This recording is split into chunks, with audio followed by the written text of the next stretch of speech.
Heading bidding tiding, तू मेरे वश में हो जा फिरिंग। उस मंत्र से मुर्गियां उसके वश में होकर उसका पीछा करने लगी। ऋषिकेश में एक आश्रम में कुछ शिष्य एक स्वामी जी के पास पाठ कर रहे थे। उनमें भोलू नाम का एक शिष्य भी था।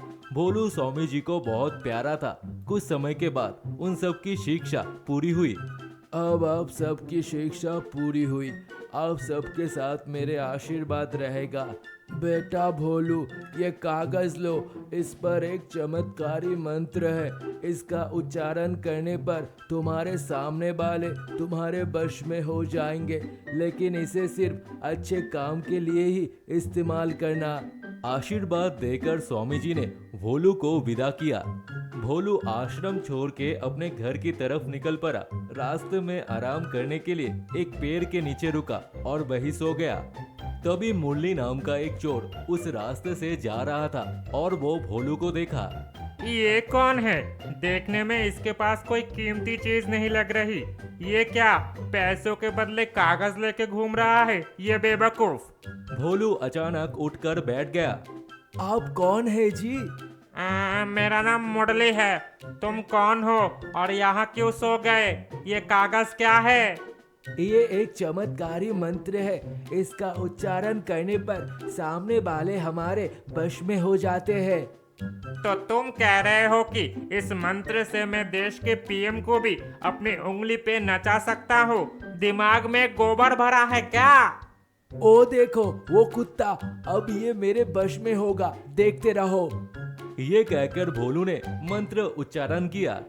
हिडिंग बिडिंग तिरिंग, तू मेरे वश में हो जा फिरिंग। बस मंत्र सुनते ही वो कुत्ता उछालता हुआ भोलू के पास आ गया। ये देखकर मुरली दंग रह गया। भाई, मुझे बहुत प्यास लगी है। मैं उस तालाब से पानी पी के आता हूँ। जरा मेरी बोरी और ये मंत्र का कागज देखना। ये कहकर भोलू वहाँ से चला गया। तभी मुरली मंत्र लेकर भाग गया। अब पूरी दुनिया मेरे वश में होगी। मैं सबका राजा बनूंगा, राजा। मुरली अपने घर के नीचे एक अंडरग्राउंड जगह खोदने लगता है। गांव में जाकर उसने देखा कि कुछ मुर्गियां घूम रही है। उसने मंत्र उच्चारण करना शुरू किया। हिडिंग बिडिंग टिडिंग, तू मेरे वश में हो जा फिरिंग। उस मंत्र से मुर्गियां उसके वश में होकर उसका पीछा करने लगी। मुरली उन्हें अपने अंडरग्राउंड फार्म में ले जाकर रखता। अगले दिन उन मुर्गियों को वो चिकन की दुकान में बेचकर पैसे कमाने लगा। उस पैसे से दारू पीकर पार्टी करने लगा। ऐसे ही रोज मुरली गांव में आता, मंत्र का उच्चारण करता। मुर्गियां उसके पीछे जाती और उन्हें बेचकर पैसे कमाता।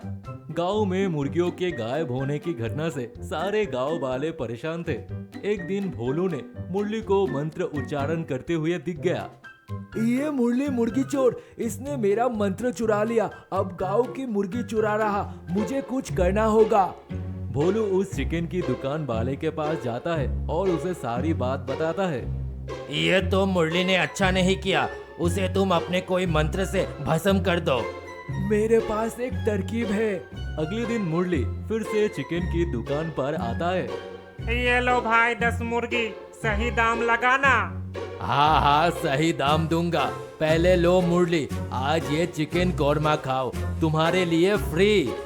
मुरली ये सुन के खुश हो जाता है। वाह, चिकन कोरमा तो मेरा मन पसंद है। मुरली वो चिकन कोरमा फटाफट खाने लगता है और खा के घर चला जाता है। अगले दिन फिर मुरली मुर्गी चोरी करने जाता है, लेकिन जैसे ही वो मंत्र बोलता है उसके मुंह से बस सीटी की आवाज निकलती है। ये क्या हुआ? भोलू वहाँ आता है। क्यों मुर्गी चोर, मजा आया चिकन कोरमा खा के? बोलना बोलना मंत्र, अब बजाओ सीटी और करो मुर्गियां वश में। मैं तुझे नहीं छोड़ूंगा।